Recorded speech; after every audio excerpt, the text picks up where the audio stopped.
Oke, teman-teman semua, seperti biasa, sebelum perkuliahan dimulai, mari kita berdoa menurut agama dan keimanan masing-masing, berdoa kepada Allah Subhanahu wa Ta'ala, Tuhan Yang Maha Kuasa, agar kita beserta keluarga senantiasa diberikan kesehatan, diberikan keberkahan, kelancaran rezeki, dan juga berdoa agar kita selamat dunia dan akhirat. Berdoa juga untuk kelulusan Anda agar lulus tepat waktu dengan prestasi yang diharapkan. Berdoa, dipersilakan.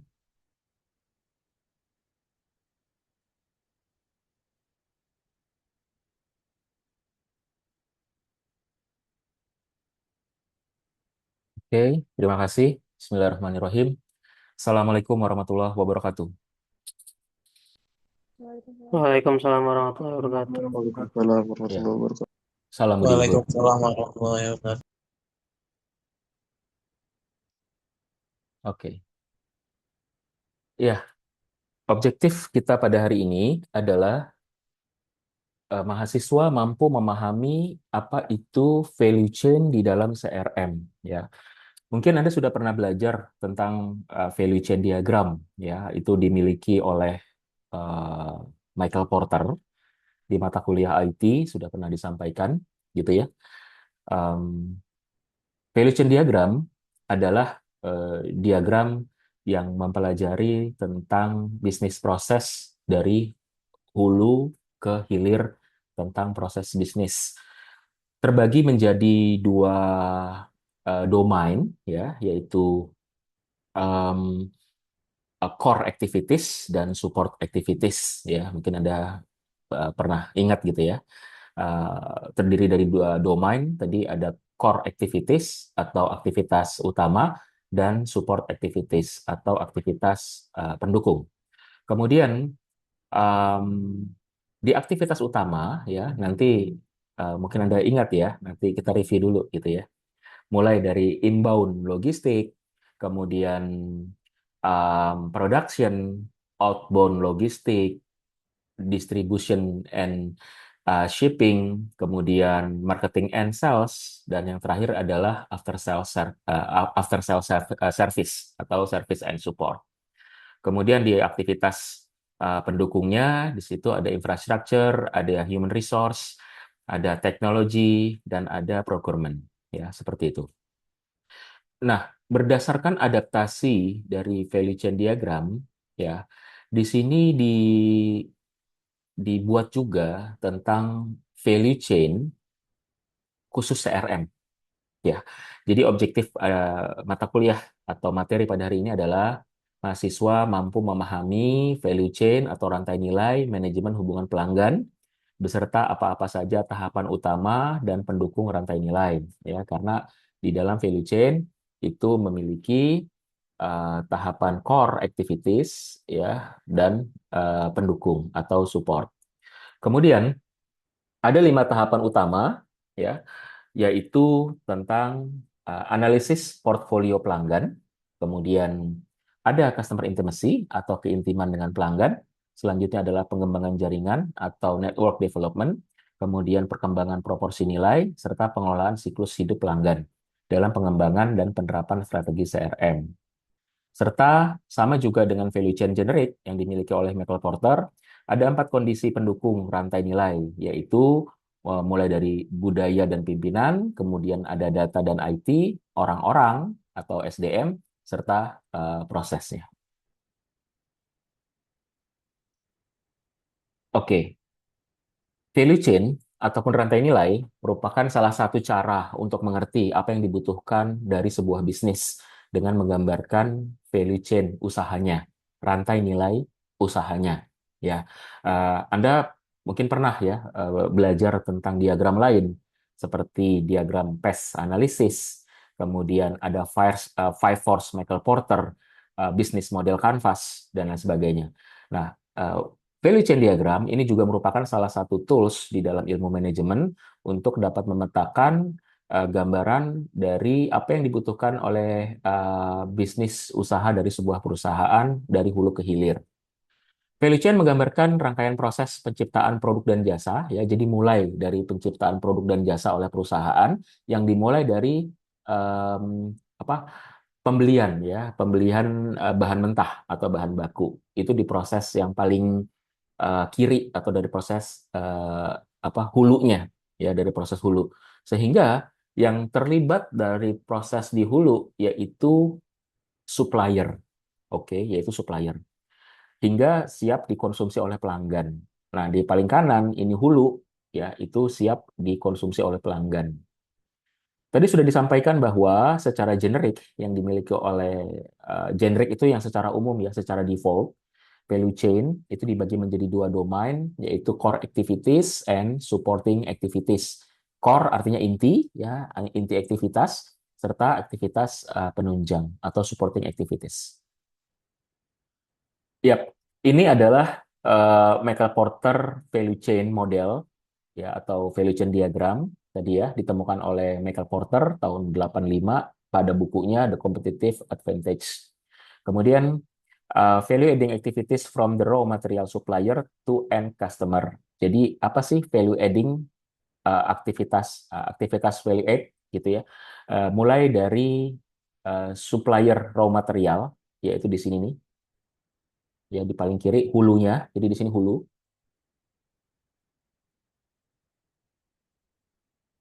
hulu, kemudian di sini hilir.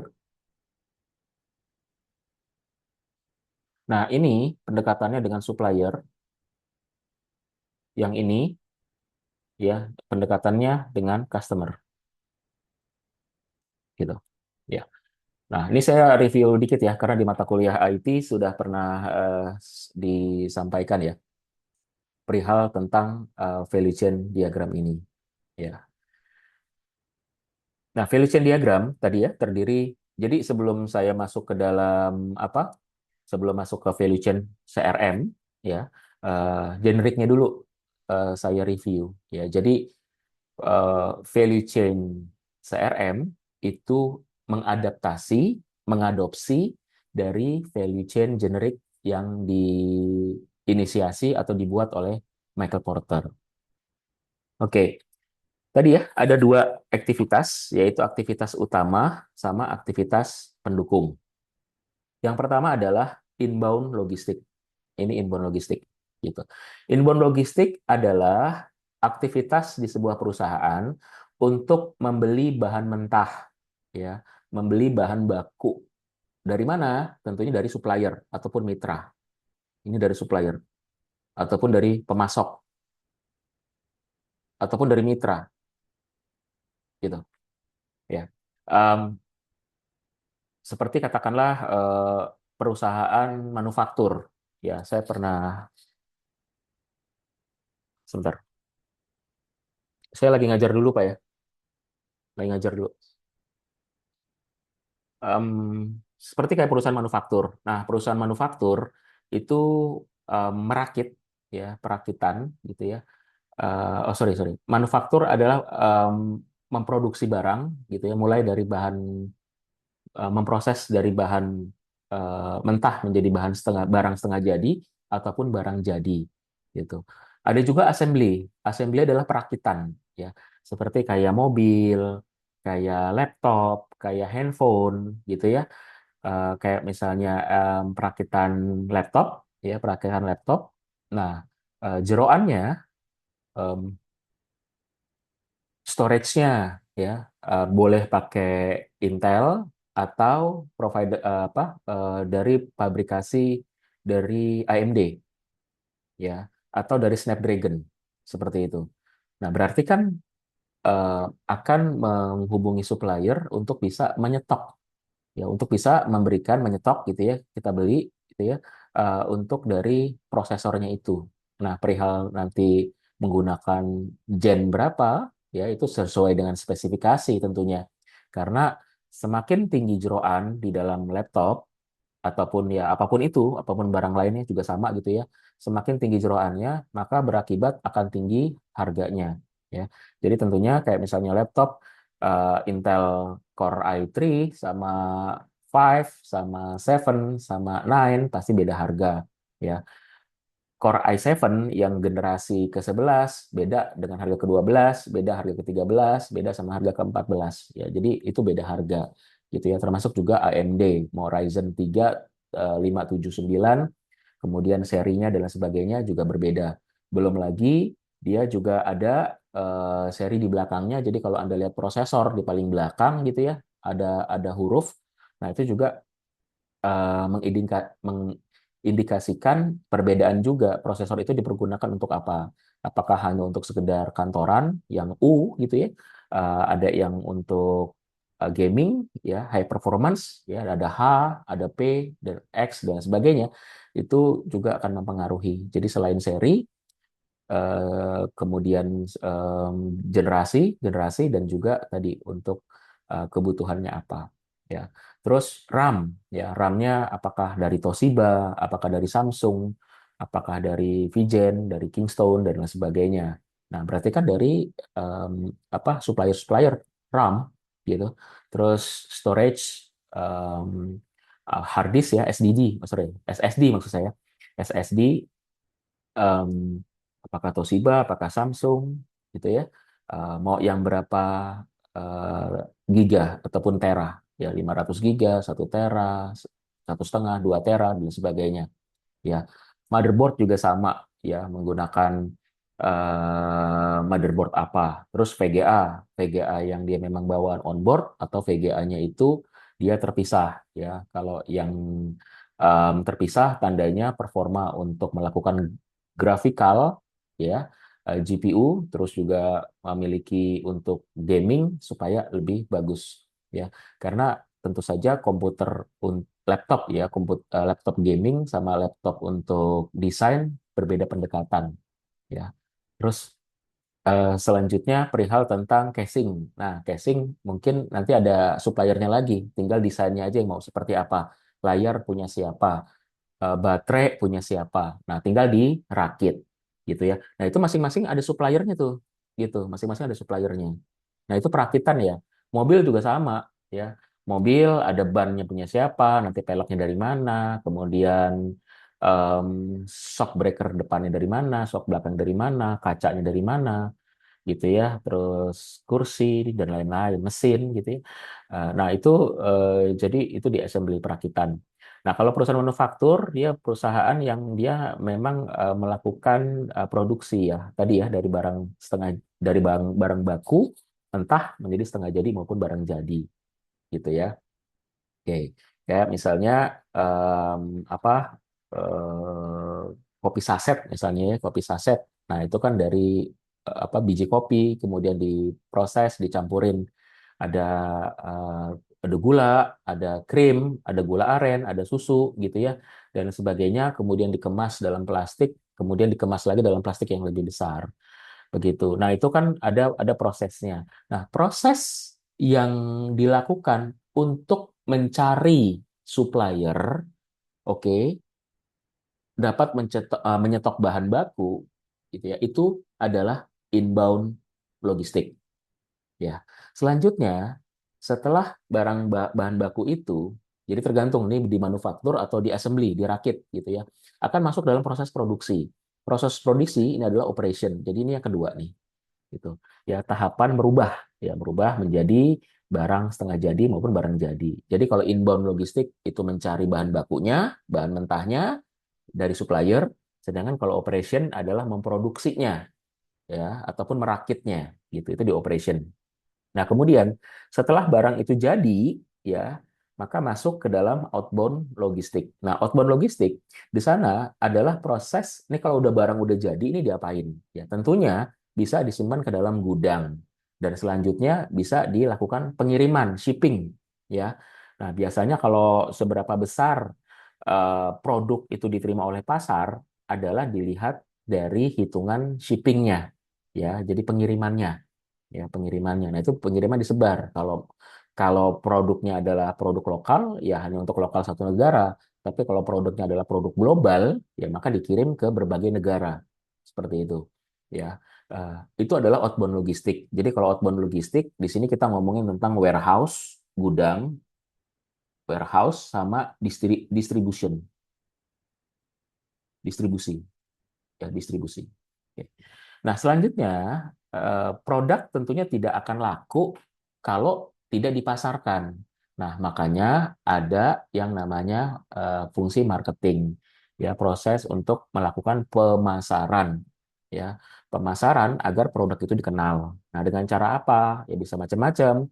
Bisa direct marketing, bisa melakukan iklan, iklannya juga banyak. Bisa iklan di TV, iklan di sosial media, bisa pada saat campaign di Expo bisa menggunakan brosur, selebaran gitu ya dan macam-macam ya. Nah, kalau dengan hari gini sosial media yang semakin marak, maka rata-rata mengoptimalkan dari sosial media yang ada ya seperti di Instagram, YouTube, TikTok ya dari sisi ads-nya, dari sisi iklan. Nah, itu untuk mempromosikan produknya ya. Nah, jadi jangan sampai sama juga nanti kalau Anda punya usaha gitu ya, supaya laku ya harus diiklankan, dipasarkan, dikasih tahu bahwa kita punya produk ini, speknya apa, seperti itu. Nah, itu adalah fungsi dari marketing. Yang berikutnya adalah fungsi dari sales. Nah, di saat pelanggan katakanlah sudah mengetahui tentang produk, ya tentunya, nah Anda masih ingat ya tentang customer journey ya, mulai dari suspek, prospek, first time customer, kemudian repeat customer gitu ya, kemudian major, loyal sampai advocate. Nah, itu adalah dimulai dari si sales ini, ya sales ini nih, pertama kali ini. Ya, dia melakukan pengenalan produk, kemudian approaching. Nah, jika dia si pelanggan sudah beli pertama kali, first time, nah itu adalah berada di fungsi sales atau sales, gitu ya. Jadi marketing dan sales, marketing pemasarannya, sales melakukan fungsi penjualan. Nah, kemudian setelah produk itu digunakan oleh pelanggan, ya, nah tentunya akan ada sisi pemeliharaan, ya, sisi pemeliharaan atau sisi pasca pembelian. Artinya dia menggunakan produk tersebut. Di saat produk itu digunakan, ya bisa terjadi tidak selamanya mulus. Kayak misalnya laptop Anda nih, nggak selamanya baik-baik aja. Ya, bisa memang karena kesalahan manusia, kesalahan Anda, human error, atau bisa memang kesalahan atau bugs dari pabrik. Ya, tidak sedikit produk-produk memang ada cacat pabrik dan itu bisa diketahui di awal, bisa juga di tengah-tengah. Ya, Anda mungkin pernah lihat ya, pernah baca juga ya. Jadi tidak sedikit mobil itu dikarenakan safety issues itu ditarik untuk diperbaiki gitu. Jadi mobil merek apa, kemudian tipe apa, tahun berapa ditarik agar diperbaiki ya. Itu adalah tanggung jawab ya, tanggung jawab dari si perusahaan ya. Ataupun tadi Anda punya handphone, Anda punya laptop ya, ada bugs, ada software error dan lain sebagainya, baik itu memang cacat pabrik atau memang tadi karena human error ya, kan ada guarantee and warranty. Nah, diperlukan yang namanya pemeliharaan. Nah, tentunya ada yang namanya service and support. Itulah posisi terakhir dari aktivitas utama dari value chain diagram gitu ya. Nah, jadi service and support adalah tahapan berikutnya.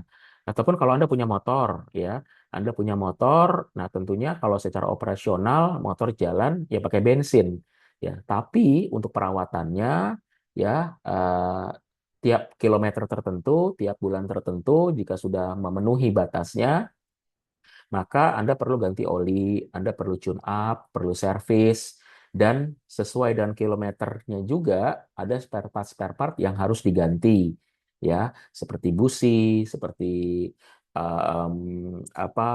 macam-macam ya tergantung kebutuhan ya dari jeroan motornya itu, atau aki misalnya ya, aki bisa 1,5 sampai 3 tahun untuk motor gitu ya, terus ban, ya kalau ban udah terlihat botak gitu ya untuk keselamatan ya diganti terus kampas rem nah dan lain-lain.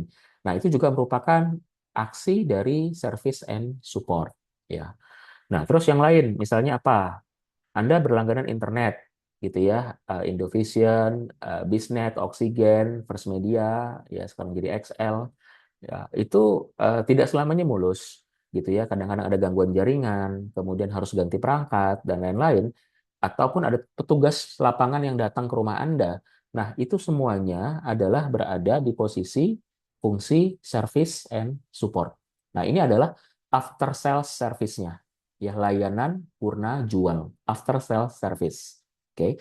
Nah, sehingga perusahaan ini harus memaintain utamanya di sini nih. Ini proses utamanya. Ya, satu, dua, di sini tiganya, di sini empat, di sini lima. Ini prosesnya nih. Seperti itu. Mulai dari pengadaan bahan mentah, kemudian diproduksi, selanjutnya disimpan dan distribusikan, shipping, kemudian dipasarkan dan dijual, dan berikutnya adalah layanan purna jual atau service and support. Nah, sehingga ini pun juga dapat mencerminkan struktur organisasi dan fungsi di dalam organisasi perusahaan. Ya, berarti kan ada yang namanya apa proses untuk di bagian um, purchasing, ya purchasing itu pembelian. Terus ada di bagian production atau operation. Kemudian ada apa R&D, resource and development nanti gitu ya. Kemudian ada bagian warehouse, gudang and distribution, oke. Terus ada bagian marketing and sales, ada bagian service gitu.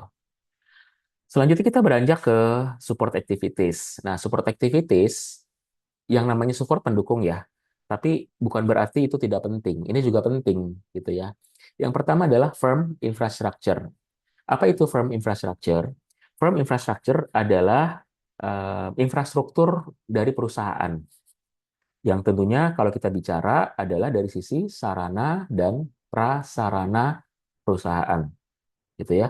Mulai dari gedung gitu ya, kemudian peralatan-peralatan, ya kursi dan lain-lain gitu ya. Jadi sarana dan prasarana yang ada di dalam perusahaan. Jadi ada nanti em, biasanya ada di dalam perusahaan itu di bagian general affair gitu ya, bagian umum ya.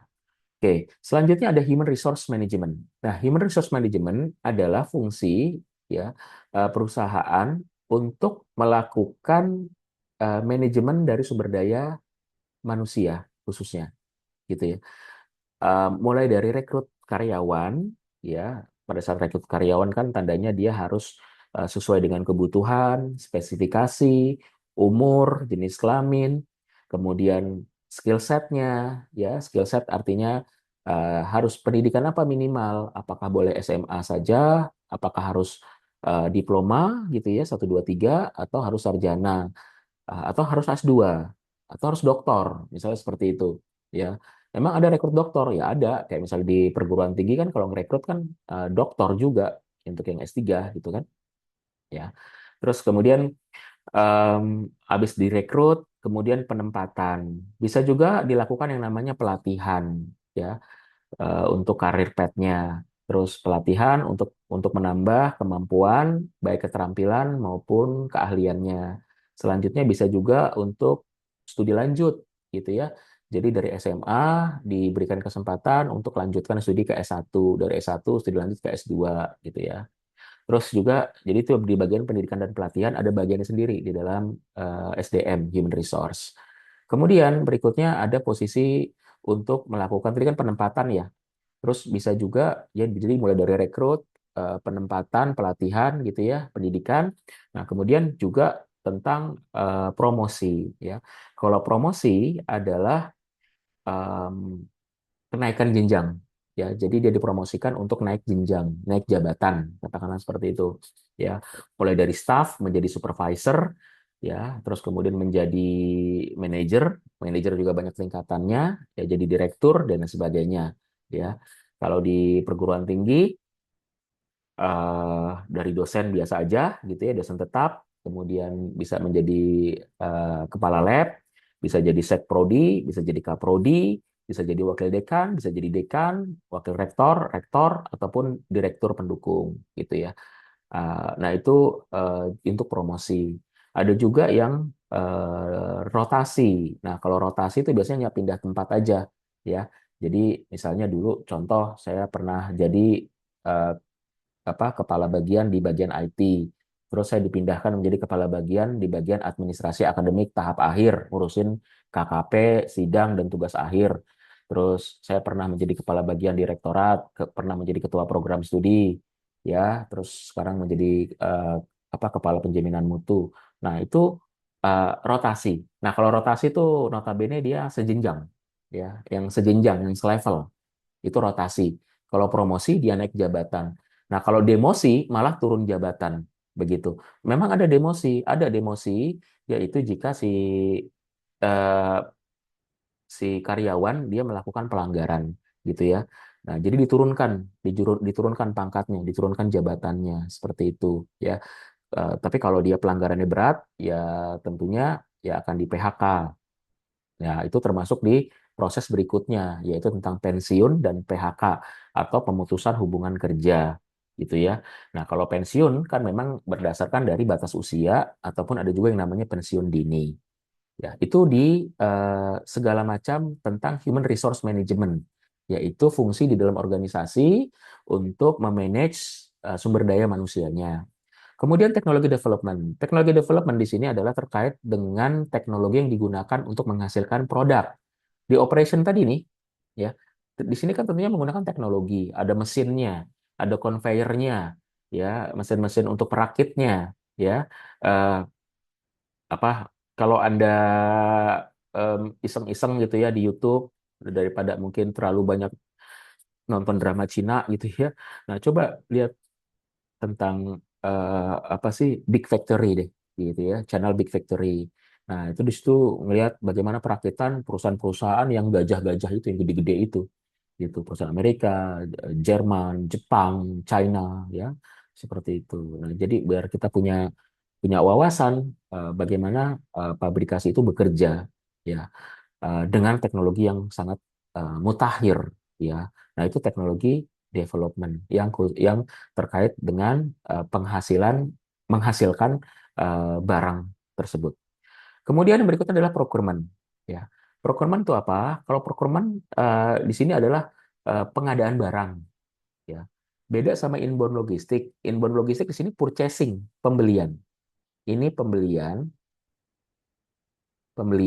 atau purchase gitu ya, purchase. Nah, sedangkan kalau procurement ini pengadaan. Bedanya apa? Pembelian sama pengadaan. Kalau pembelian tadi terkait dengan supplier untuk bahan yang diproduksi. Sedangkan kalau procurement adalah pengadaan barang yang terkait untuk pendukung. Misalnya apa?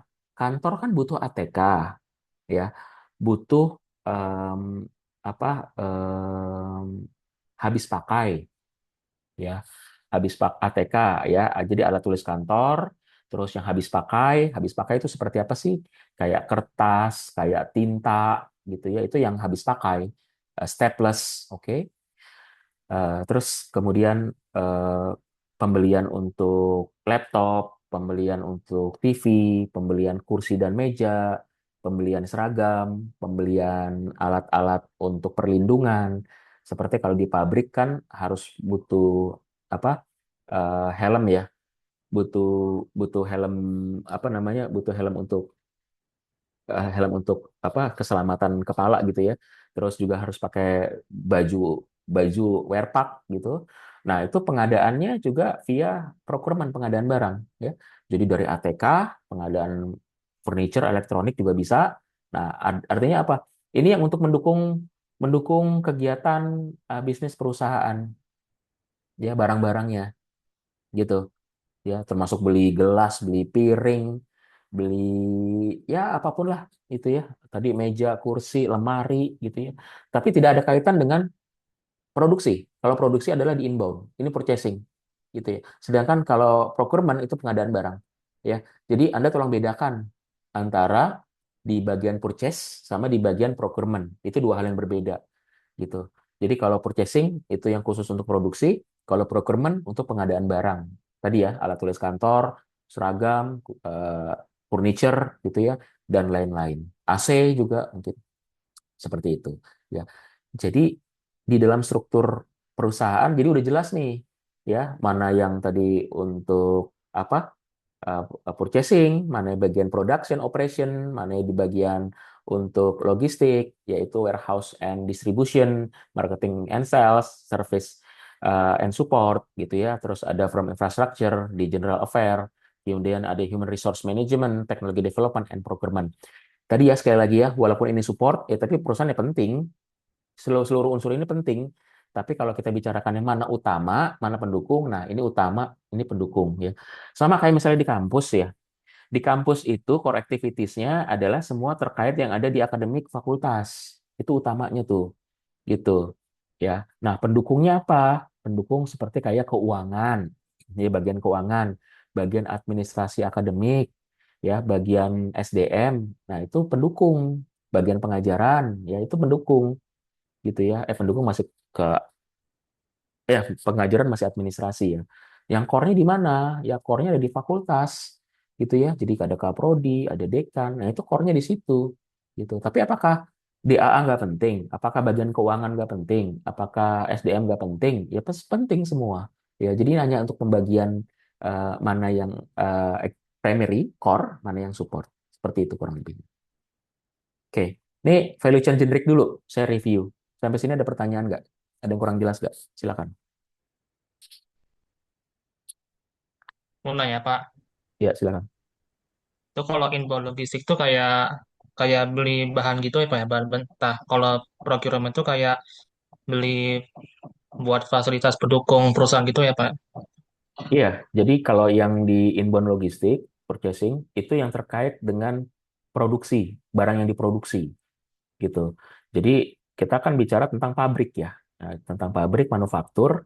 Nah, inbound logistik adalah dia berhubungan dengan supplier, tapi untuk barang yang diproduksi, gitu. Kayak tadi misalnya Anda perusahaan merakit laptop, ya berarti tadi Anda berhubungan dengan supplier storage, prosesor, memori, mainboard, screen, ya dan lain-lain, ya VGA gitu ya. Nah, terus kemudian tadi kalau procurement dia tidak terkait dengan produksi, ya tidak terkait langsung, bukan bahan mentah, bukan bahan baku. Ya, berhubungan dengan supplier, iya, berhubungan dengan supplier juga, misalnya ATK gitu ya. Terus misalnya contoh air minum, ya air minum kan buat kebutuhan operasional sehari-hari kan, dia bisa beli pakai apa Aqua atau Le Mineral gitu ya.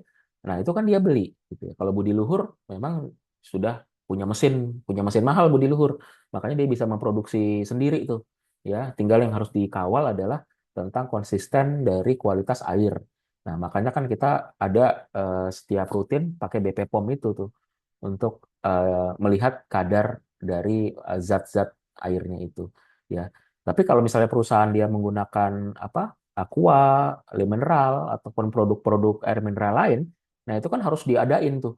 Jadi dibawa dalam truk besar gitu kan. Nah, terus disupport, taruh di gudang. Kemudian bagian mana yang kurang air seperti itu. Terus sederhana misalnya apa? Tisu. Ya, tisu kan penting kan di perusahaan kan. Ya, nah ini kayak misalnya di apa di ruangan saya ini ada tisu, di ruang rapat ada tisu, kayak gitu kan tisu gitu tuh. Itu di procurement juga ya. Terus AC ya, terus TV dan sebagainya. Ataupun contoh misalnya saya nih, eh, saya butuh komputer, tapi karena saya sering bergerak, saya butuh laptop. Nah, makanya saya mengajukan di pengadaan barang untuk saya dibelikan laptop, gitu. Ya, speknya nanti sesuai dengan tingkatannya, ya kapasitasnya. Apakah dia sebagai staf administrasi, apakah dia sebagai dosen, apakah dia sebagai pejabat tertentu. Nah, itu beda speknya, gitu ya.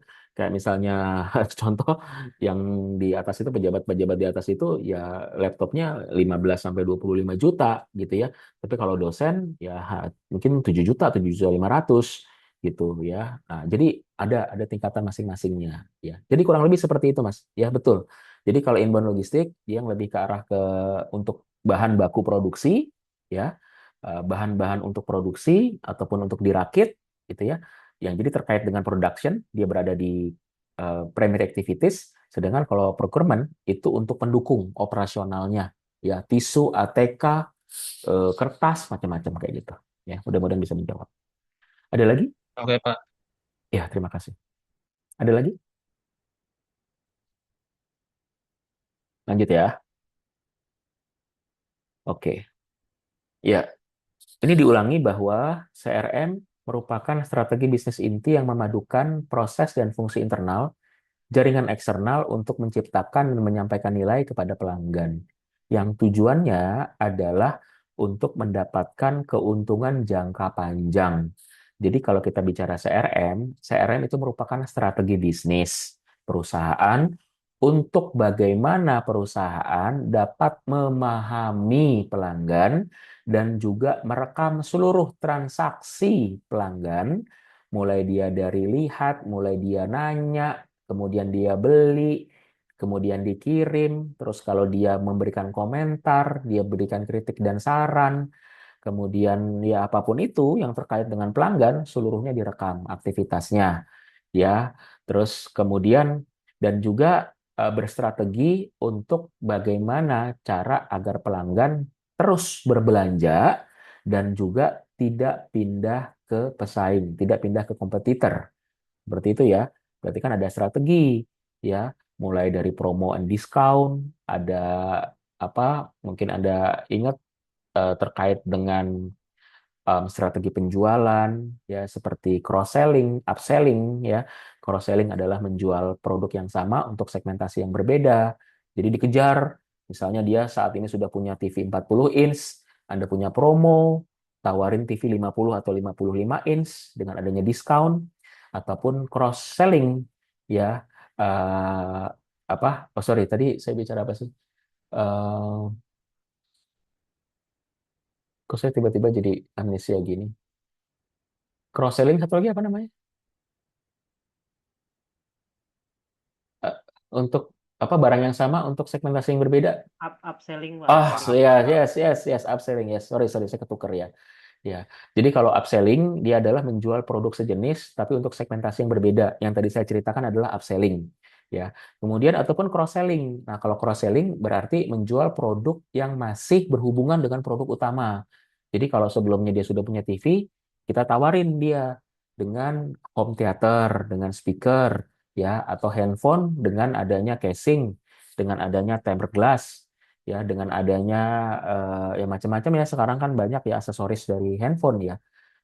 Terus kemudian laptop juga ya, laptop kan biasanya juga pada saat baru juga ditawarin juga tuh, ditawarin apa anti gores untuk di layar, kemudian anti gores skinnya tuh untuk di bodinya kan, terus kemudian buat semprot-semprot gitu ya, buat membersihin kacanya ya. Jadi ada paket full kit di situ dibilang gitu ya. Terus ya itu, jadi mouse juga bisa di situ dalam dalam paket pembelian ya.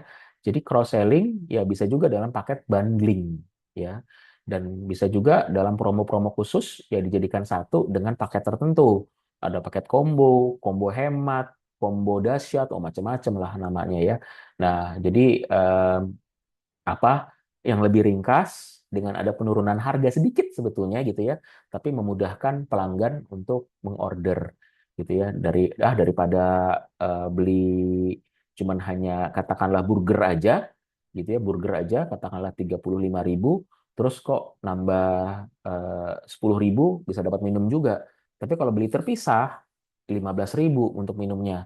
Nah, jadi kan ada paket bundling di situ gitu ya. Jadi pelanggan jadi berpikir ulang untuk meng-scaling up untuk pembeliannya ya.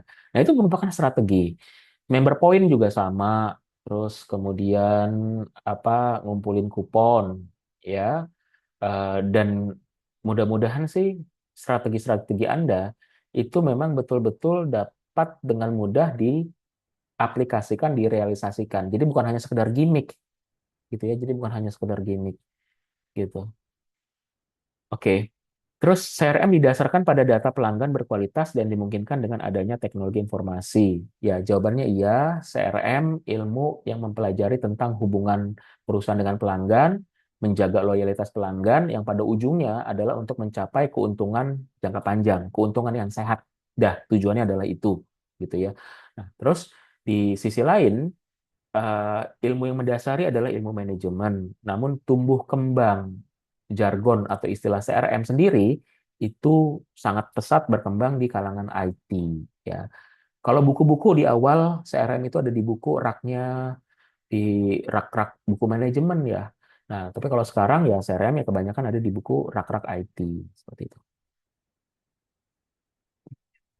Oke, menurut di buku Francis Battle, ya, buku Francis Battle itu bukunya segini, warnanya putih biru gitu ya. Eh, Tentunya berversi bahasa Inggris, tapi saya pernah pernah bukan pernah ya, saya punya versi bahasa Indonesianya, ya. Jadi tahun tertentu, edisi tertentu, saya punya bahasa Indonesia sudah disadur ke dalam bahasa Indonesia. Bahasanya juga rapi kok, bagus gitu ya. Dan bukunya memang buku resmi, buku bagus yang sudah dialih bahasakan menjadi bahasa Indonesia gitu ya. Kalau untuk e-booknya saya punya yang bahasa Inggrisnya, ya. Nah, jadi banyak slide-slide yang dari materi ini diambil dari bukunya punyanya Francis Battle gitu ya. Oke, di dalam buku Francis Battle ya, ini untuk yang terkait dengan rantai nilai di tahun 2004 gitu ya, dia mengadaptasi dari five force Michael, sorry, bukan five force, value chain diagram ya, yang dari primary stage atau activity, uh, primary activities atau core activities, dan juga supporting condition. Tadi kan ada supporting activities ya. Anda nggak usah terkecoh ya. Terkecoh, Pak, kok yang ini primary stage-nya ini ada di atas, terus yang supporting condition ada di bawah. Nggak usah terkecoh itu. Di value chain generate-nya pun ada yang bikin bentuk seperti ini. Ya, jadi itu bukan sesuatu hal yang terlalu apa ya, bisa dibilang ya fundamental, enggak lah gitu. Ya, yang penting kalau bentuknya ini namanya apa ya? eh, Vertikal ya. Kalau bentuknya vertikal gitu ya. Nah, ini adalah primary activities atau primary stage. Jadi walaupun dia berada di bawah ya, kayak ini kan di bawah nih. Ini kan ya. Ini yang penting dia vertikal, itu dia adalah primary activities. Nah, yang horizontal seperti ini. Nah, ini adalah supporting activities. Jadi tidak ada masalah juga gitu ya. Oke, ini adalah eh, value chain CRM dari Francis Battle. Sama juga karena diadopsi dari value chain generic punyanya Michael Porter, dia juga mengadopsi memiliki dua domain, yaitu domain primary stages dan supporting condition. Di dalam primary stages ada customer portfolio analysis, kemudian customer intimacy, selanjutnya network development or scope, kemudian ada value proposition development, and the last but not least, manage the customer life cycle. Kemudian di supporting condition, dia punya leadership and culture, data information technology, people and processes. Oke, dan sehingga yang ujung-ujungnya akan menghasilkan margin, ya. Kalau di value chain generic di sini margin ya. Margin, margin gitu ya. Kalau di sini namanya customer profitability. Jadi keuntungan, ya, keuntungan dari customer. Oke, tentunya kita tahu bersama tadi ya, sudah saya ulang-ulang bahwa tujuan CRM, tujuan strategi CRM adalah untuk bagaimana cara menjaga hubungan dengan pelanggan agar pelanggannya itu terus bertransaksi dan juga tidak pindah ke kompetitor sehingga menghasilkan keuntungan jangka panjang yang sehat. Oke. Sehingga beberapa perusahaan melakukan caranya, strateginya adalah menghilangkan biaya hubungan tersebut dengan mengalihkan pelanggan ke layanan mandiri berbasis web. Ya, contoh misalnya, dulu kalau mahasiswa itu ingin punya daftar nilai, maka dia harus ke DAA. Dia harus datang ke DAA, kemudian dia isi registrasi untuk minta daftar nilai, kemudian diproses DAA untuk diberikan surat untuk ke keuangan, Anda ke keuangan dan bayar sejumlah rupiah, mungkin 5.000 atau 7.500 seperti itu, kemudian balik lagi ke DAA, baru DAA akan memproses pencetakan daftar nilai. Ya, setelah dicetak, dikasih apa itu? Dikasih cap stempel, diplay, kemudian diberikan kepada mahasiswa. Nah, sekarang itu sudah tidak perlu. Ya, Anda cukup buka web student, di situ ada daftar nilai dan bisa dicetak. Seperti itu kan ya, bisa dicetak dan itu sudah dilakukan pengesahan secara digital. Ya, jika ingin konfirmasi maka dapat menghubungi kampus. Jadi kurang lebih seperti itu. Ya. Terus juga pengisian KRS ya. Anda saat ini pengisian KRS relatif nyaman ya. Jadi tinggal kapan waktu buka tanggal KRS ya. Sebelumnya sudah ada panduan KRS, kemudian ada pembukaan tanggal KRS. Anda bisa ngentri mata kuliah itu dimanapun, yang penting ada jaringan internet ya. Anda bisa pakai laptop, bisa pakai tablet, bisa pakai handphone, nggak ada masalah ya. Dan tadi dimanapun, mungkin Anda lagi di kampung, mungkin Anda lagi di luar kota ya, mungkin Anda lagi di mall ya, pada saat jam pembukaan KRS Anda bisa entry dimanapun, yang penting punya jaringan internet. Tapi kalau dulu nggak bisa, Anda mesti datang ke kampus gitu ya, ngisi KRS ya. Terus pada saat mengentrikan mata kuliah, kan ngisi KRS kan menggunakan form, ya, form kertas. Terus Anda ke dosen PA. Ya dulu dulu tuh tidak ada dosen apa dosen PA dedicated ya. Sekarang dosen PA dedicated yang one to many. One to many artinya apa? Satu dosen PA punya banyak mahasiswa PA, tapi satu mahasiswa hanya ke satu dosen saja. Nah, itu one to many. Kalau dulu dosen sama mahasiswa, dosen PA sama mahasiswa itu many to many. Jadi mahasiswa boleh ke siapa aja dosen gitu ya. Jadi pada saat Pak saya mau ngantri KRS, Bapak sibuk nggak gitu ya. Ya boleh. Nah udah langsung ngantri itu banyak gitu ya. Jadi siapa aja dosen yang seketemunya di saat dia nggak sibuk dia ngantrikan KRS. Dan bahkan dulu pada saat saya jadi mahasiswa, saya pernah merasakan bahwa pada saat saya lupa eventnya apa ya, pengisian KPRS kalau nggak salah, pengisian kelompok ya, itu Anda bayangkan ya, di lorong depan unit satu kan ada keuangan sama DAA ya. Keuangan sama DAA ya. Nanti ke depan itu akan tukar guling tuh nanti ke depan ya. DAA di depan, keuangan yang ada di tempat DAA sekarang. Ke depannya seperti itu ya. Oke. Nah, kalau dulu kan yang Anda tahu bersama bahwa keuangan ada di depan, kemudian ada DAA kan ya di lorong tersebut kan.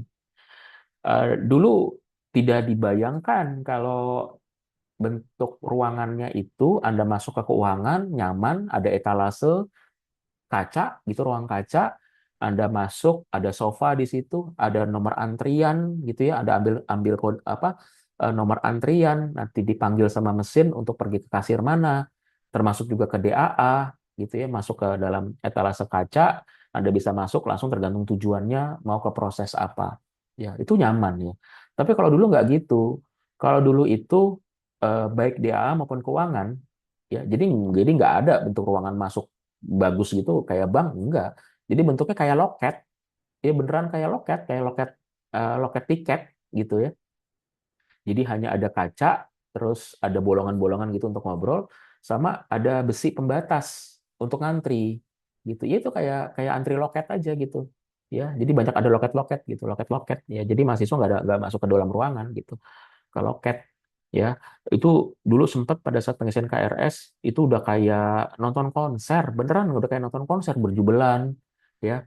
Terus ada kursi besi di tengah-tengahnya itu sampai copot gara-gara mahasiswa nginjek naik dan sebagainya. Saya pernah ngalamin itu gitu. Nah, tapi kalau sekarang ya udah mengalihkan biaya hubungan dengan pelanggan, dicoba untuk mengalihkan pelanggan ke layanan berbasis mandiri via web ya, sehingga udah nggak perlu lagi kertas ya.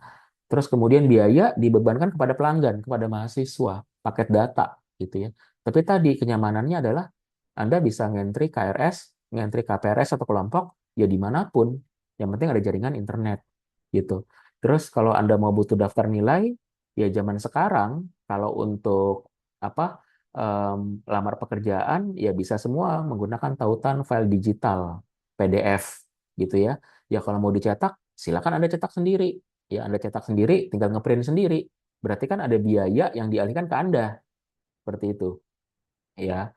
Terus ya kecuali kalau perusahaan dia memang minta legit, legitimate, dia harus menggunakan eh, stempel ya COP gitu, COP ya stempel sama tanda tangan pejabatnya ya ataupun legalisir. ya legalisir harus ada tanggalnya itu. Nah, itu masih memang memang masih masih inilah masih manual ya. Oke. Tapi di sisi lain ada kok portal dari mana ya? Dari kementerian ya untuk ngecek Anda ijazahnya asli atau enggak gitu. Tapi tahun tertentu ya, karena tahun tertentu. Karena yang sebelumnya tahun-tahun dulu ya mungkin datanya udah nggak ada. Ya, contoh kayak PD Dikti. Ya, Anda tahu nggak tentang PD Dikti? Ya, coba deh mulai dari sekarang Anda aware terhadap data. Coba buka PD Dikti ya saya lupa .go.id kalau nggak salah ya atau PD Dikti aja lah pasti nggak akan nyasar cari di Google gitu ya Anda bisa lihat dosen data mahasiswa data perguruan tinggi program studi berapa jumlah mahasiswanya rasio dosen dengan mahasiswa ya bahkan nilai kalau nilai nggak mungkin nilai rahasia ya tapi mata kuliah apa yang Anda ambil dalam semester itu bisa terlihat gitu ya jadi Anda bisa melihat tentang apa em, orang lain juga sih ya yang penting tahu nama gitu ya yang penting tahu nama perguruan tingginya apa gitu ya itu bisa terlihat di PD Dikti gitu termasuk dosen dan lain sebagainya iya ya kurang lebih seperti itu iya iya Pak Wid lagi ngajar. Ya. Ya. Oke lanjut ya. Nah, kemudian di sini ada tahapan utama rantai nilai CRM ya, sesuai sesuai dengan ini ya, sesuai dengan diagram ini ya. Kita bahas yang ini dulu nih ya. Satu, dua, tiga, empat, dan lima gitu ya. Oke. Jadi yang pertama adalah analisis portofolio pelanggan ya atau customer analysis portfolio ya.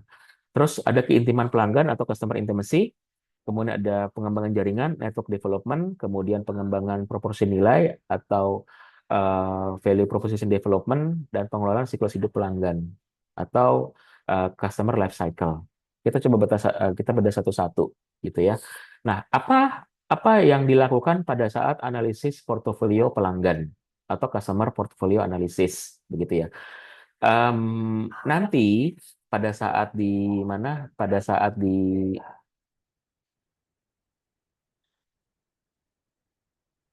di review software CRM, suara saya masih jelas nggak ya? Teman-teman, suara saya masih jelas nggak? Masih, Pak. Masih bisa ya? Masih. Nggak terdisrupt. Ada suara luar nggak? Enggak ada, Pak. Aman ya? Oke. Nggak ada, Pak. Oke. Karena di sini lumayan ya, itu. Lumayan kencang. Ya, jadi apa namanya? Di analisis portofolio pelanggan, Anda kan sudah mulai mereview software ya. Ingat ya, Anda di pertemuan ke-10 tuh presentasi software loh. Ya, jadi saya ingatkan kembali gitu ya, cari software untuk dapat di-review. Tidak boleh ada yang sama softwarenya, jadi silakan setor ke mana? Ke, ke grup Anda pakai apa? Akan mereview software apa gitu ya. Terus jadi siapa cepat dia dapat. Terus kemudian kalau mau ganti software silakan selama belum belum ada yang ambil, begitu ya. Nah, di dalam software tersebut tentunya akan terlihat ada tahapan-tahapan CRM ya. Nah, salah satunya adalah customer portfolio analysis atau menganalisis portofolio pelanggan. Ya, apa yang dilakukan? Proses ini adalah analisis terhadap basis pelanggan secara aktual dan potensial untuk dapat mengidentifikasi pelanggan mana yang ingin dilayani dan menghasilkan keuntungan di masa yang akan datang. Ya, jadi namanya portofolio berarti kan dia apa? Sorry, bentar maaf, saya butuh ngecas.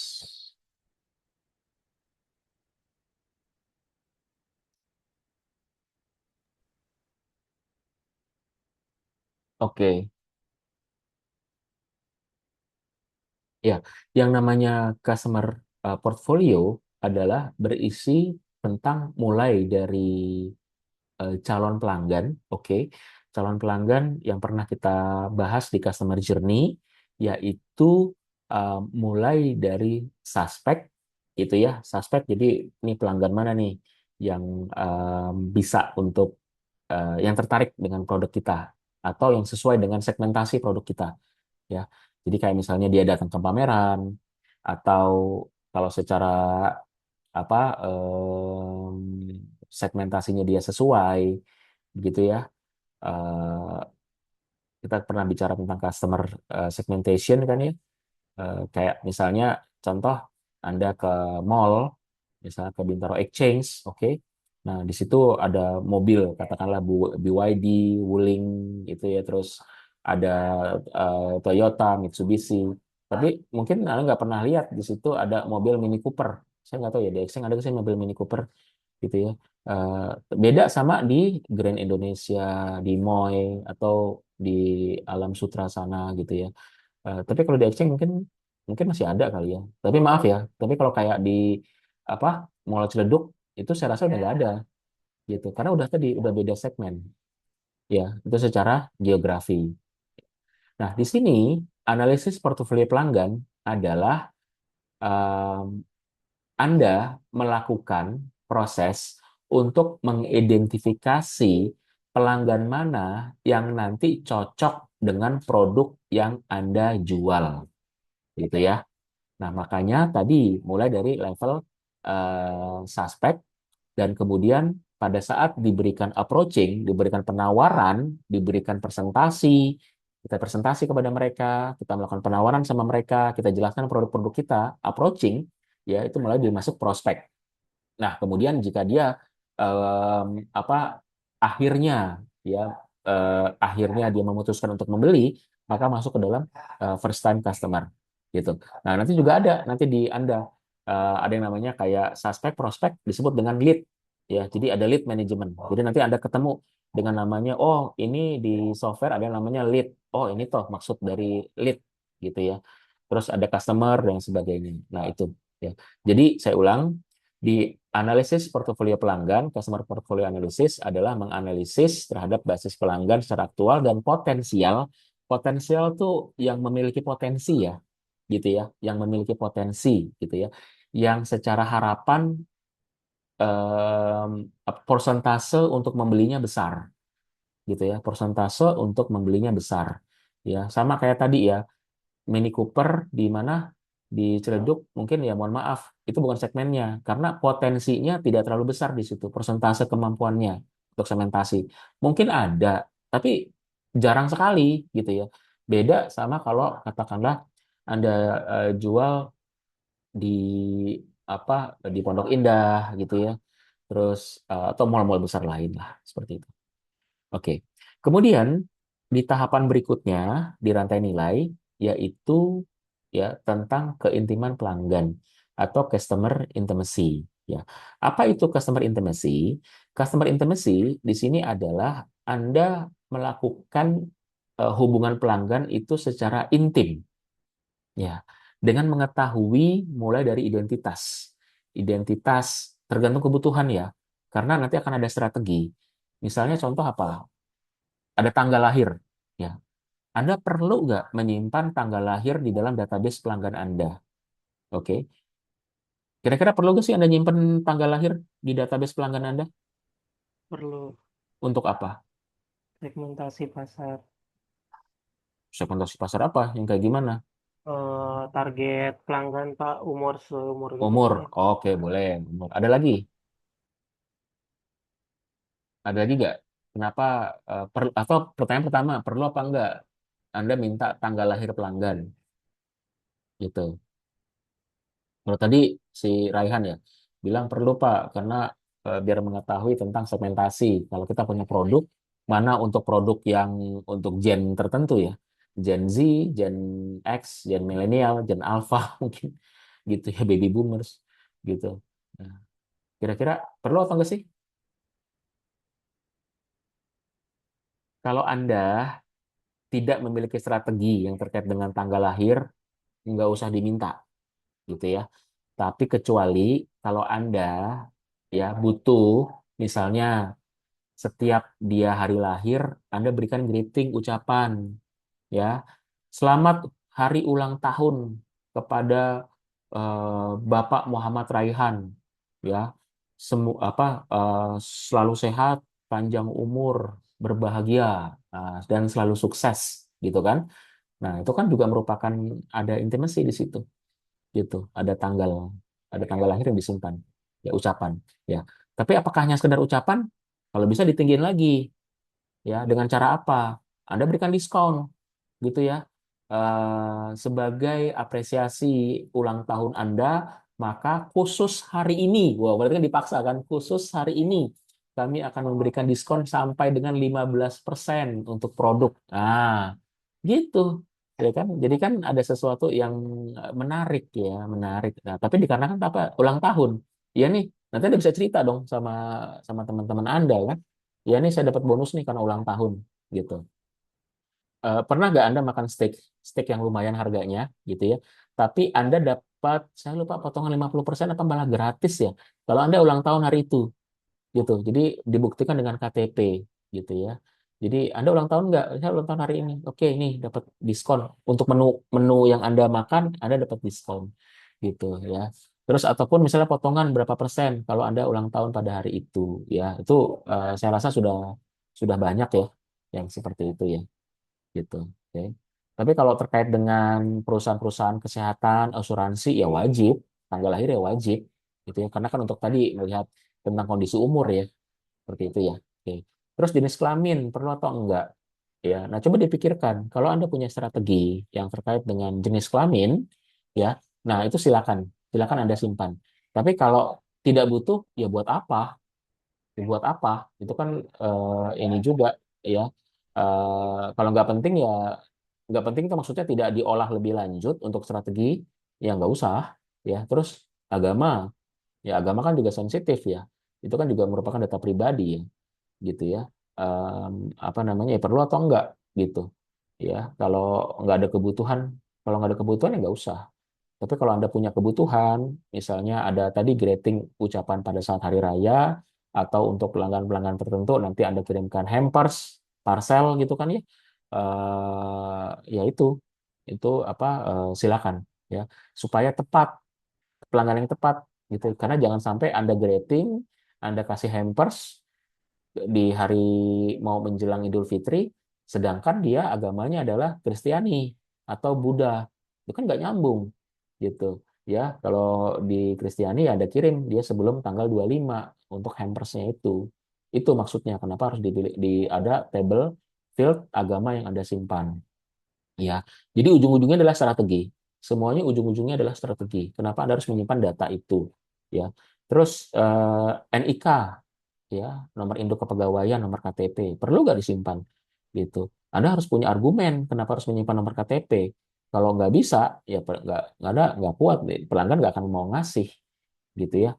Di member tertentu dia perlukan NIK supaya dicocokin bener gak nih orang yang transaksi ya. Tapi kalau Anda nggak punya strategi untuk hal itu ya jangan ya, karena tadi itu merupakan data pribadi ya, perlindungan data pribadi ya.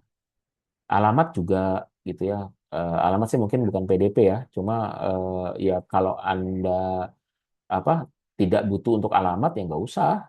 Paling cuma hanya alamat alamat email gitu ya, bukan alamat rumah. Tapi kalau ada sesuatu yang dikirimkan ke rumah, ya silakan diminta adalah alamat rumah ya. Tapi kalau e-commerce sudah pasti, ada pasti alamat kirim ya, alamat rumah. Terus berikut adalah riwayat. Nah, riwayat tadi nih seluruh transaksi. Dia dia mulai gabung ke perusahaan kapan, kemudian jumlah total transaksi yang pernah dilakukan, dia pernah melakukan komplain apa saja, dia pernah retur seperti apa, kemudian jadi seluruh riwayat transaksi yang pernah terjadi, bahkan di perusahaan-perusahaan tertentu itu punya rekaman suara, di telepon itu ada rekaman suara. Nah, itulah riwayatnya gitu. Dan di sini nanti kita bisa melakukan yang namanya, Anda ingat nggak di pertemuan keberapa saya membahas tentang Pareto Law? Ingat nggak Pareto Law? Ya, apa itu Pareto Law? Hukum Pareto. Ingat nggak? Lupa ya? Yang hukum 20-80 itu ya. Oke. Jadi kita bisa memanage betul-betul pelanggan yang memiliki potensi besar kepada perusahaan, bahkan riwayat transaksinya besar, cukup 20%-nya aja. Kita bisa memaintain dengan bagus hanya 20% pelanggan kita, itu akan mengakibatkan keuntungan 80% dari total. Seperti itu.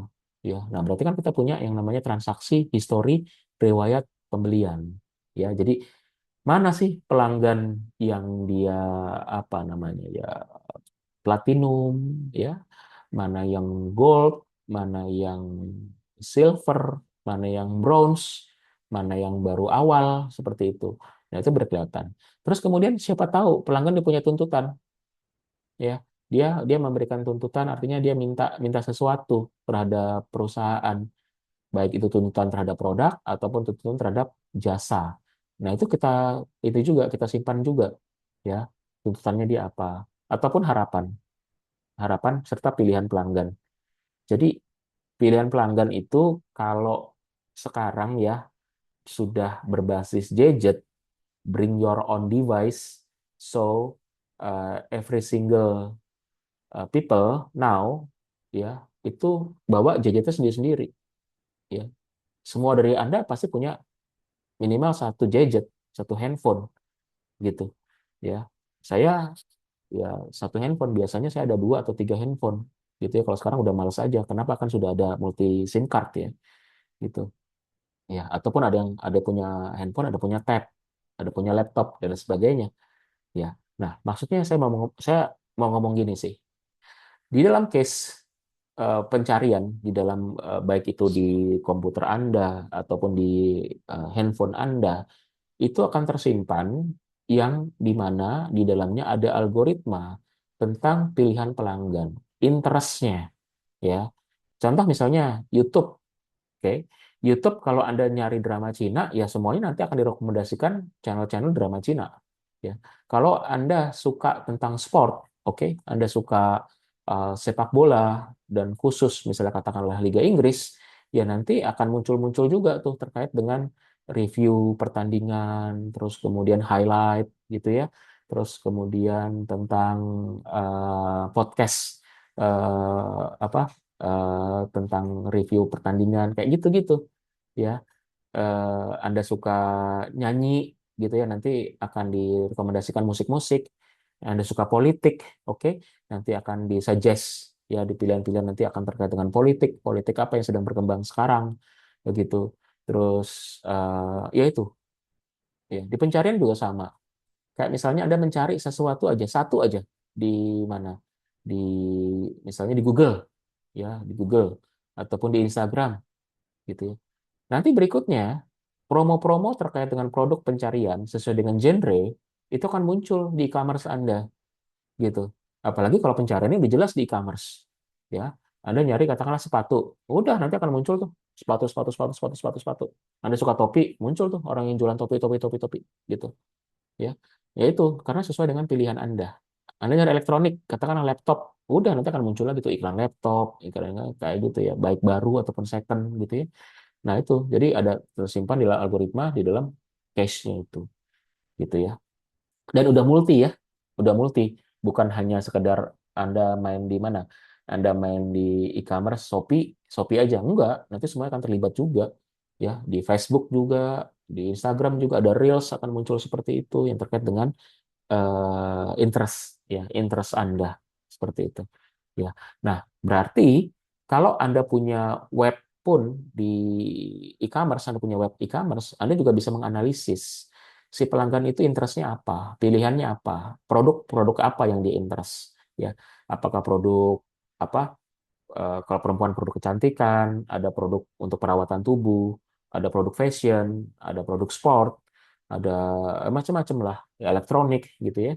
Itu jadi macam-macam. Jadi ya bisa juga tentang klik ya dia paling banyak ngeklik apa paling banyak pencarian apa nah itu itu itu kan kalau udah pakai sistem ya kalau udah terintegrasi dengan sistem ya cuma kalau di yang masih manualnya ya dilihat dia paling sering beli produk apa gitu nah itu nanti yang bisa kita lakukan peningkatan untuk berikan dia kenyamanan untuk bisa transaksi berulang apakah dengan menggunakan cross selling atau upselling ataupun bundling kasih diskon dengan pilihannya dia itu supaya untuk persentase keberhasilan pembelian itu lebih tinggi ya. Itu customer intimacy adalah kenali identitas, pelajari seluruh riwayat serta tuntutan yang pernah terjadi, harapannya dia apa serta dia sering belanja produk apa. Ya itu pilihan pelanggan. Selanjutnya adalah network network development. Nah, di dalam network development di sini juga terkait dari hulu ke hilir ya. Karena kalau di dalam CRM itu bukan hanya sekedar ya kita memang melayani pelanggan gitu ya. Tapi ada produk yang harus kita jaga ya. Sehingga apa? Sehingga pada saat network development in CRM ya, kita mengidentify description serta mengelola hubungan dengan anggota jaringan di dalam perusahaan. Kenapa? Karena produk yang kita tawarkan kepada pelanggan itu bukan berada di ruang hampa. Produk itu nggak langsung jadi. Produk itu ada prosesnya, ya. Butuh supplier. Makanya tadi kan ada tuh inbound logistik tuh, butuh supplier. Terus di bagian procurement butuh supplier, ya. Anda jualan, let's say, apa minuman berbasis buah, ya kayak Mixu, apalagi sih selain Mixu, Momoyo gitu ya. Oke. Kalau Anda tidak dapat buah segarnya, ya Anda nggak bisa jualan. Nah, makanya juga perlu juga di sini mencakup hubungan dengan supplier mitra. Bahkan si stakeholder, shareholder, ataupun pegawai. Ya, saya kan pernah menyampaikan pada saat di Service Excellence ya, ada customer itu ada dua ya, ada customer internal sama eksternal ya. Nah, yang internal kan berarti pegawai. Nah, ini yang harus kita jaga juga ya. Dengan supplier kita jaga, pemasok ya, terus dengan owner kita jaga, pegawai kita jaga gitu ya. Jadi di network development di sini adalah mengelola hubungan anggota jaringan dalam pencapaian uh, pendeliverian produk. Kalau Anda masih ingat BMC, di paling kiri itu adalah key partners. Nah, itu yang kita jaga tuh.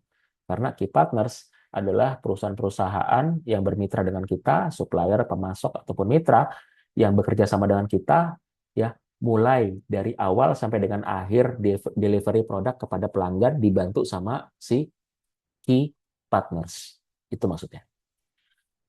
Kemudian berikutnya adalah value proposition development, pengembangan proporsi nilai.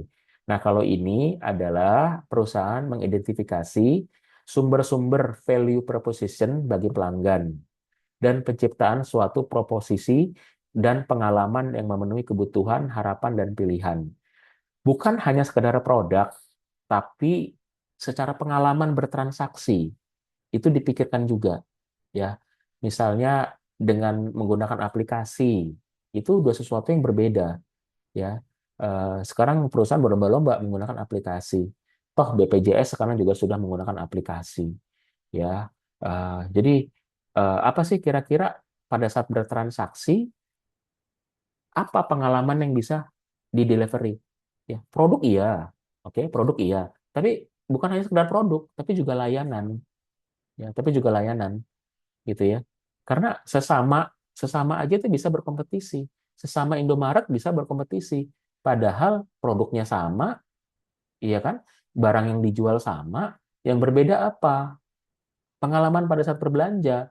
Ya mungkin di sini kasirnya lebih ramah, gitu ya, murah senyum, kemudian eh, apa lebih rapi, parkiran juga mudah dan sebagainya. Berarti kan ada pengalaman. Oke. Terus misalnya Anda pergi ke restoran, ya, baik ke wilayah puncak tuh, ya kan ada Cimory, ya. Ada Cimory, ada berbagai pengalaman. Ada yang Mountain View, ada yang Riverside, sama ada satu apa lagi itu yang relatif yang lebih baru tuh, yang di bawah. Nah, itu kan ada pengalaman pada saat bertransaksi. Jadi pada saat makan ada gemericik air gitu ya di Riverside atau ada makan di eh, apa pemandangan pegunungan gitu ya atau tempat-tempat lain yang cozy ya bahkan ada hidden gem dan sebagainya ya. Jadi bukan hanya sekedar produk tapi juga pengalaman pada saat bertransaksi gitu ya yang memenuhi kebutuhan, harapan serta pilihan pelanggan tersebut. Jadi kira-kira apa sih yang bisa di delivery? Ya termasuk service excellence tentang kecepatan, ketepatan gitu ya, kedisiplinan, keramah tamahan, ya. 3S ya, senyum sapa senyum, sopan ya, sopan santun, sapa senyum gitu ya. Hal-hal itu ya yang jadi bukan hanya sekedar produk tapi juga layanannya ya. Nah, di sisi lain produk juga harus ya, produk yang bisa memenuhi kebutuhan gitu ya. Produk untuk entry level seperti apa? Produk untuk SD, SMP gitu ya. Misalnya laptop untuk anak SMP beda sama laptop untuk anak sekolah. Laptop anak kuliah beda sama laptop anak sekolah.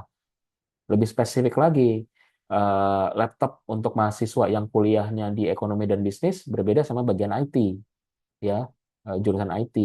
Jurusan IT beda sama jurusan desain grafis, gitu ya. Beda juga untuk yang lebih ke arah untuk pembuatan video. Itu masing-masing punya speknya sendiri-sendiri. Harganya juga berbeda, gitu, ya.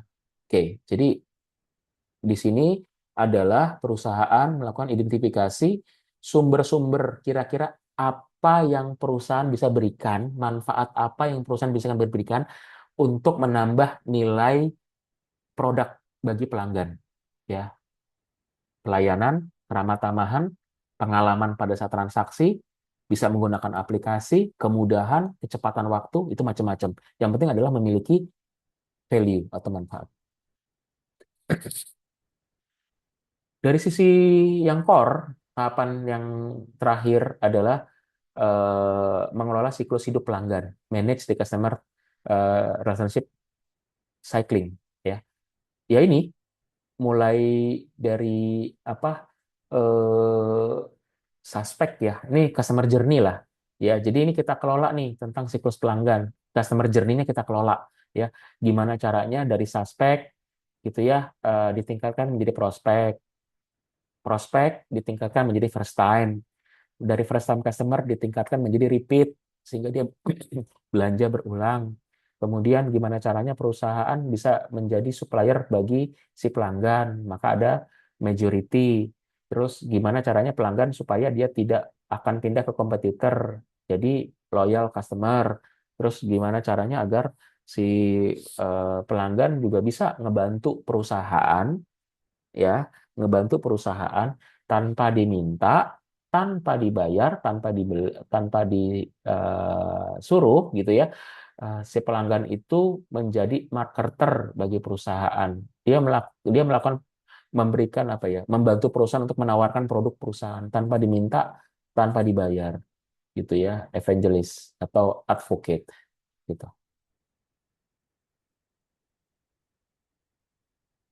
Tahapan tersebut dilakukan secara berulang atau repetisi dan reflektif. Reflektif artinya refleksi, ada feedback, ya. Input, proses, output, ada feedback, ya. Jadi bukan sesuatu yang sekali jadi, enggak. Yang namanya pengalaman perusahaan bisnis itu ada sesuatu yang berulang, repetisi, ya. Namanya manajemen kan ada perencanaan, kemudian control and monitoring dan evaluation, ya. Kita merencanakan sesuatu udah benar atau belum, ya, dilakukan monitoring dan evaluasi, ya. Kalau benar, kalau udah bagus pertahankan, kalau kurang dievaluasi, diperbaiki di tahapan repetisi berikutnya. Repeat itu berulang ya, gitu ya, repeat itu berulang. Jadi ini bukan sesuatu yang langsung jadi, gitu ya. Kayak misalnya skripsi Anda bikin sebuah sistem itu nggak bisa langsung jadi, ya. Kadang-kadang program udah jadi, pas dicek lagi, tiba-tiba ada IRD yang harus ditambahin field-nya, ya, atau bahkan nambahin table. Waduh, nambahin table di skripsinya mahasiswa SI itu bisa dibilang bab 4 dibongkar semua itu. Gitu, ya. Jadi itu ada repetisi. Terus belum lagi, oh, ada masalah yang berubah, berarti bab satunya diganti, ya, direvisi. Ya, nah itu namanya repetisi, ya, berulang. Jadi bukan sesuatu yang langsung jadi. Ya, proses ini butuh pengalaman. Kayak brand-brand yang Indonesia yang bagus secara branding di masyarakat, gitu ya, kayak BCA, Toyota, Samsung, gitu ya. Itu pengalaman yang luar biasa. Mereka nggak langsung sekali jadi, ya, mereka berhasil untuk merebut pelanggan, eh, market share yang banyak gitu ya. Enggak. Tadi jangka panjang sekali pengalamannya dan selalu diperbaiki. Kelima tahapan utama dari nilai CRM mewakili 3 fase urutan utama, yaitu analisis, pengembangan sumber daya, dan penerapannya. Sampai sini ada pertanyaan?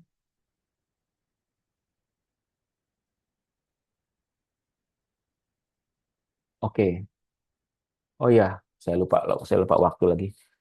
Oke, berikutnya saya akan lebih cepat ya. Mohon maaf karena saya bentar lagi mau ada rapat gitu ya. Oke.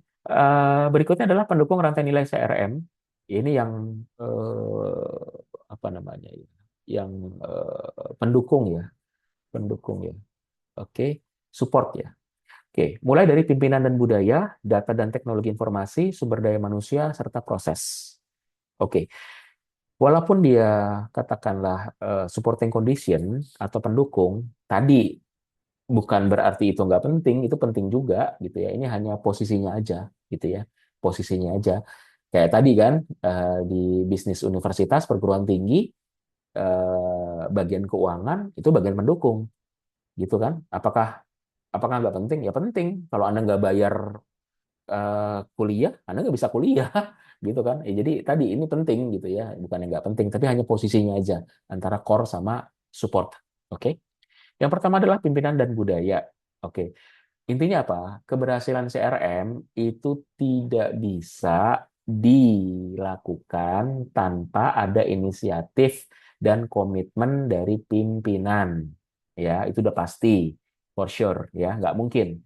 Jadi, karena yang menjadi role model penerapan dari budaya CRM, ya, itu dari pimpinan. Ya, termasuk yang saya pernah cerita kepada Anda. Waktu itu ada kunjungan industri, kita ke Kosambi, tempat pelatihan pilot dan pramugari, ya, ada tukang taman, kita datang, ya, dia lagi bersihin taman, lagi ngarit apa gitu ya. Ada tamu datang, dia taruh peralatannya, dia berdiri, dia rapihkan bajunya, kemudian dia memberikan salam kepada tamu, gitu ya.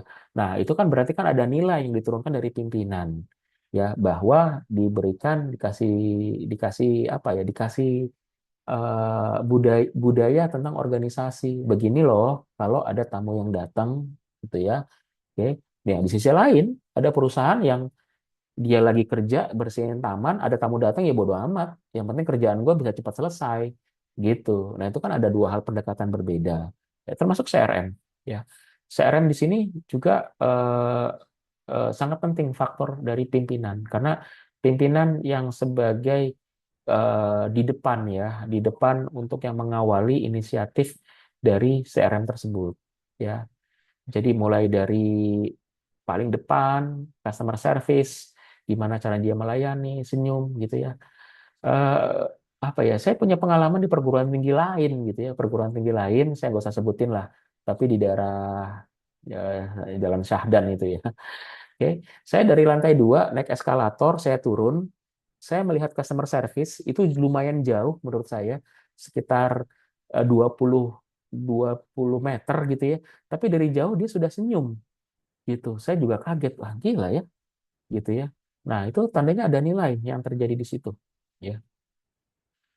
Pimpinan memutuskan apakah CRM difokuskan pada tujuan strategis, operasional, atau analitis. Ya, ini yang di slide sebelumnya kan, aktivitas pada CRM system ya. Apakah dia strategik, operasional, or analytic. Oke. Operasional dibagi 3, yaitu marketing automation, Salesforce automation, dan service automation. Kemudian juga implementasi CRM, khususnya aplikasinya, itu tidak murah dan cenderung mahal. Makanya ya perlu komitmen juga untuk melakukan apa namanya untuk melakukan yang namanya investasi IT di CRM, bahwa ini mahal tapi dampaknya sangat baik dan perlu komitmen. Terus kemudian pimpinan juga perlu memprioritaskan program CRM, strateginya apa saja yang harus jalan duluan.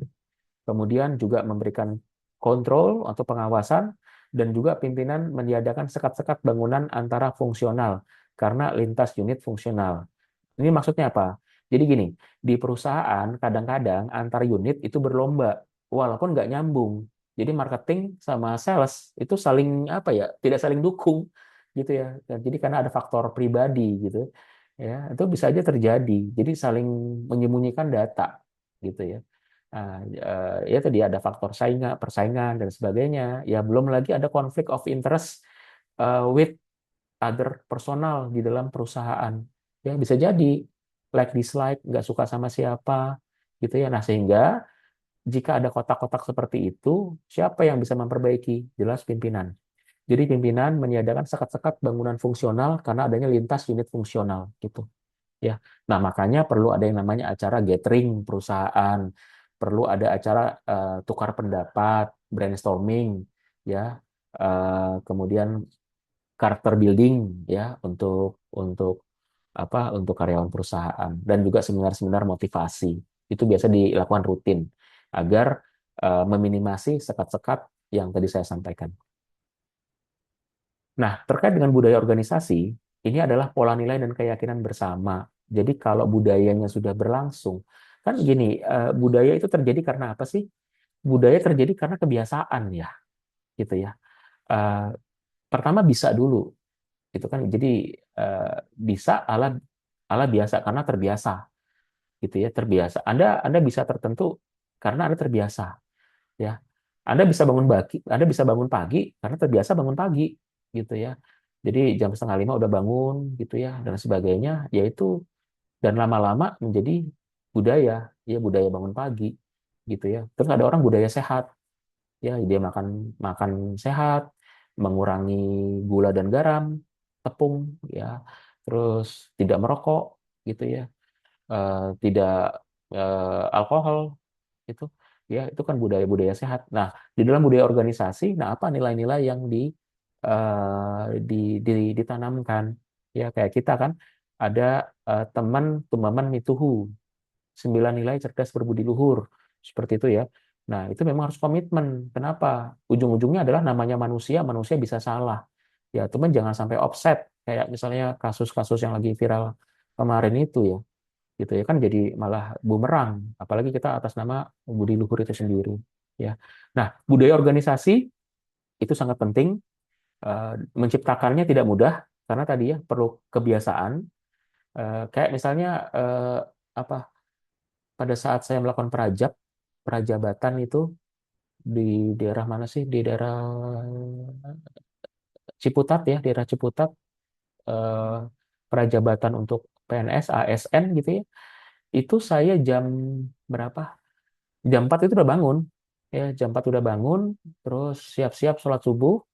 Habis sholat subuh langsung siap-siap olahraga, gitu ya. Olahraga langsung siap-siap, kalau upacara-upacara, kalau enggak langsung ke materi.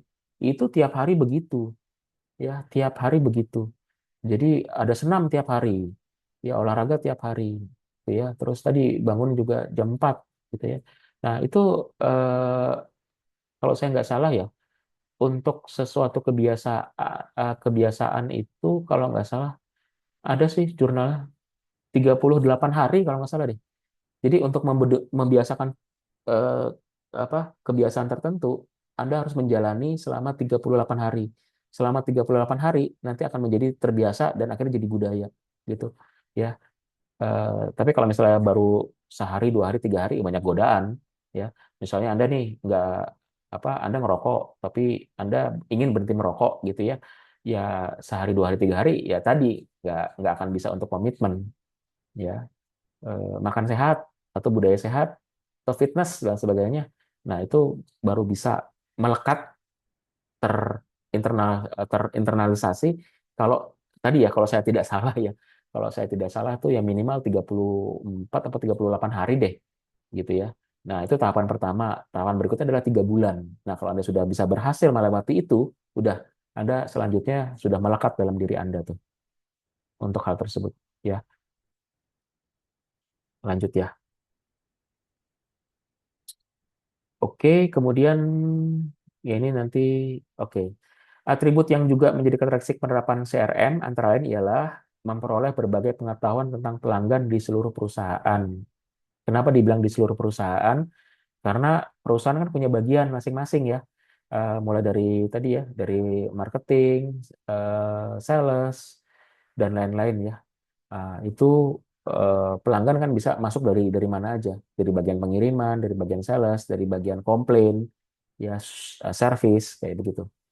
Terus juga mengukur hasil pelanggan, yaitu kepuasan. Jadi perlu ada yang namanya survei eh, tentang kepuasan, perawatan niat membeli di masa mendatang, perilaku memberi rujukan atau dari mulut ke mulut, ya. Jadi saya nggak tahu kemarin ada yang bilang dari word to mouth, bukan bukan word to mouth, tapi kalau mulut ke mulut istilahnya adalah word of mouth gitu ya, ataupun share of wallet gitu ya. Terus merancang produk dan jasa memenuhi ketuntutan pelanggan secara lebih baik daripada pesaing.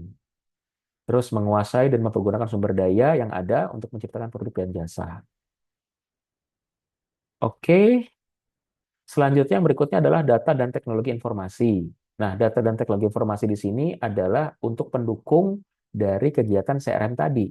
Tadi sudah saya sampaikan ya, CRM itu akan jauh lebih mudah kalau didukung sama bantuan IT. Nah, makanya ada yang namanya eCRM, Electronic Customer Relationship Management.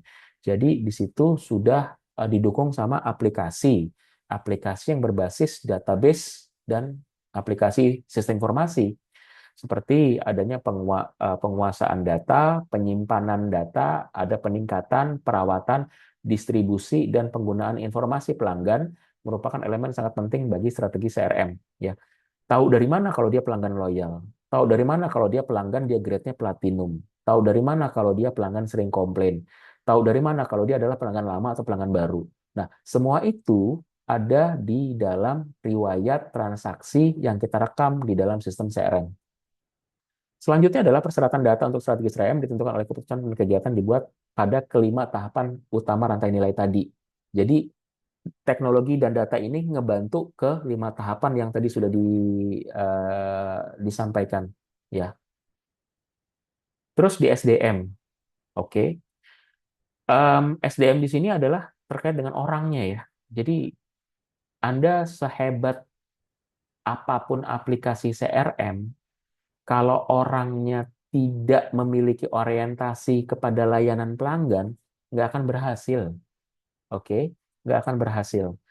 Karena pada saat kita bicara aspek CRM, ya, adalah PPT ya, people, process, sama teknologi. Oke, ada sisi people di situ, ada sisi orang. Ya, CRM tidak akan berjalan kalau sumber dayanya tidak tadi orientasi ke pelayanan, tidak mau ngebantu pelanggan, tidak ada senyum sapa dan ini, dan kalau ada komplain dia bodo amat, kalau tidak komitmen waktu, ya, jadi janjinya jam 11 selesai, terus ditunggu jam 4 sore belum selesai. Itu orang udah ada males tuh gitu. Ya, bahkan kan di identify customer turn off ada dari sisi people ya. Kayak sehingga dia merasa diremehkan gitu ya. Eh, tentang berbusana, tentang bertutur kata, komitmen waktu dan sebagainya. Di sisi lain, SDM juga mengembangkan strategi CRM, SDM memilih solusi IT, menerapkan menggunakan solusi IT tersebut, lintas fungsi saling berkoordinasi, mulai dari marketing, sales, kemudian dari support, terus kemudian SDM juga membuat dan menyimpan data pelanggan dan seluruh transaksinya, serta memberikan kontribusi sangat besar bagi kepuasan pelanggan. Karena eh, faktor utama juga adalah eh, faktor layanan kepada pelanggan dari sumber daya manusia yang ada di dalam perusahaan. Yang terakhir adalah proses. Ya, proses adalah cara di mana segala sesuatu dilakukan oleh perusahaan. Dari perspektif CRM, proses perlu dirancang dan dioperasikan sehingga mereka berkontribusi dalam penciptaan nilai. Perlu ada namanya prosedur yang jelas. Ya, jadi nanti kalau Anda di dalam perusahaan perlu yang namanya SOP, prosedur, instruksi kerja, bagaimana cara untuk melayani pelanggan, bagaimana cara untuk kalau ada pelanggan komplain, bagaimana cara untuk jadi macam-macam untuk SOP, ada prosedur, ada bikin flowchart gitu ya. Nah, pembuatan flowchart adalah salah satu alat dapat digunakan untuk mengungkap proses-proses di dalam CRM. Ya, contoh SOP di proses penawaran ke rekening, SOP pada saat pembukaan rekening. Jadi apa yang dilakukan? SOP pada saat menerima telepon dari pelanggan, SOP pada saat mereka kredit. Jadi perlu ada prosedur-prosedur, ya, perlu ada standar operating prosedurnya, ya. Jadi diciptakan juga SOP.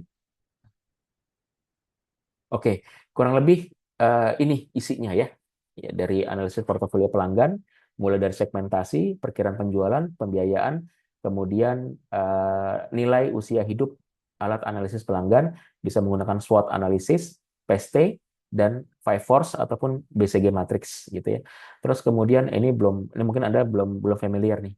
Kalau SWOT tahu kan ya, stringiness, weakness, opportunities, and threat. Kemudian PST itu politik, ekonomik, sosial, teknologi, sama satu lagi E-nya atau saya lupa ya PST. Five Five Force tadi udah ya. Five Force Michael Porter itu di mata kuliah IT itu ada mulai dari new entrants, kemudian kompetitor, supplier, customer, dan uh, substitution product ada 5. Kemudian keuntungan pelanggan, ini pengembangan database nilai, data internal, penggudangan data, penambangan data, jadi data warehouse, data mining, gitu ya. Jadi kita menganalisis berdasarkan data, benchmarking, privacy, teknologi, and software database. Jadi kegiatan-kegiatan yang tadi sudah dijelaskan di depan, nah implementasinya adalah seperti ini. Pengembangan jaringan terhadap supplier juga dan juga si pelanggan.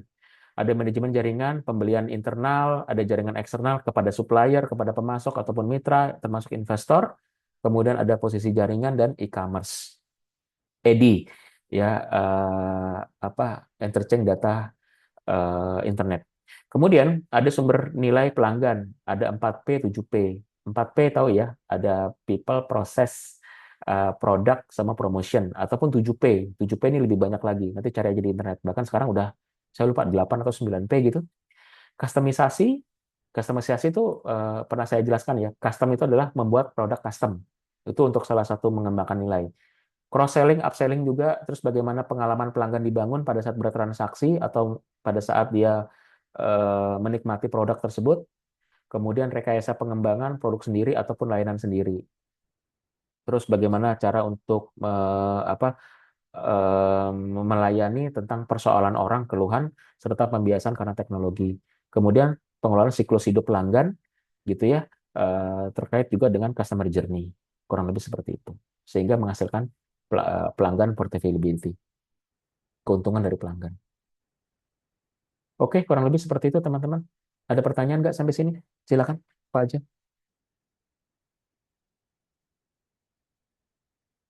Oh iya, untuk terkait dengan UTS gitu ya. Saya udah pernah bahas kan ya di kelas ya minggu lalu ya. Oke. Uh, Kenapa Pak? Tadi di saya putus-putus Pak suaranya, internetnya nge-lag.